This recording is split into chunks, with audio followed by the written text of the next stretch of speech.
Assalamu alaikum viewers, welcome back to my channel Salmin Recipes and Vlogs. আমার চ্যানেলের আরো একটি নতুন রেসিপি দেখার জন্য সবাইকে ওয়েলকাম জানাচ্ছি। আমার আজকের রেসিপি দুধ সেমাই। রান্নার কিছু টিপস ফলো করে এই সেমাইটা রান্না করলে খেতে কিন্তু দারুণ মজার হয়।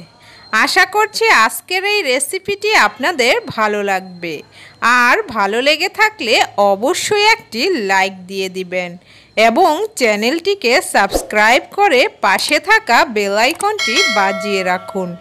এতে করে হবে কি, আমার পরবর্তী রেসিপির নোটিফিকেশন পেয়ে যাবেন আপনি সবার আগে। তাহলে চলুন দারুণ মজার এই দুধ সেমাই রেসিপিটি কিভাবে রান্না করতে হয় সেটি দেখে নেওয়া যাক। তো আমি এখানে একটি কড়াই নিয়েছি, আর এতে দিয়ে দিচ্ছি 3 চা চামচ পরিমাণ ঘি।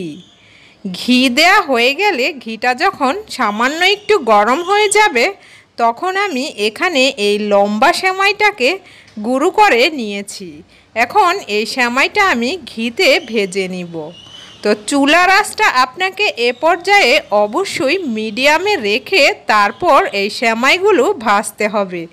যদি আপনি হাইতে করে ভাজেন তাহলে কিন্তু আপনার সেমাইগুলো পুড়ে যাওয়ার সম্ভাবনা থাকবে। এজন্য চুলার আঁচটাকে আমি মিডিয়াম রেখে তারপর নেড়ে চেড়ে আমি 5 থেকে 7 মিনিটের মতো এই সেমাইটা ভেজে নিয়েছি। তো আমার ভাজা হয়ে গেছে। এখানে আমি নিয়েছি 1.5 লিটার লিকুইড মিল্ক। আমার সেমাইটা ছিল 1 কাপ পরিমাণ। তো 1 কাপ পরিমাণ সেমাইয়ের জন্য অবশ্যই আপনাকে 1.5 লিটার দুধ নিতে হবে। এখন আমি দিয়ে দিয়েছি 1/4 কাপ গুঁড়া দুধ। গুঁড়া দুধটা দিলে হয় কি, আপনার এই সেমাইয়ের টেস্টটা অনেক ভালো আসে।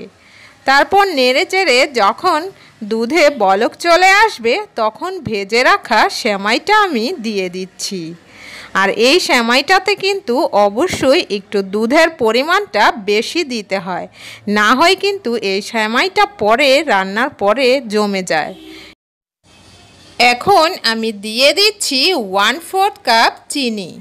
চিনিটা আপনাদের টেস্ট অনুযায়ী বাড়িয়ে কিংবা কমিয়েও নিতে পারেন। তারপর 2 থেকে 3টা বলক চলে আসলেই আমি কিন্তু চুলাটাকে বন্ধ করে দিচ্ছি। সেমাইটি রান্না হয়ে গেছে।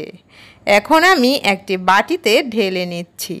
তো সেমাইটা ঠান্ডা হওয়ার পরেও দেখুন এই রকম হবে, জমে যায়নি কিন্তু। আপনার মেজারমেন্টটা যদি আপনি ঠিক না রাখেন তাহলে কিন্তু এই সেমাইটা রান্নার পরে জমে যায়। কিছু বাদাম কুচি দিয়ে সাজিয়ে নিয়েছি।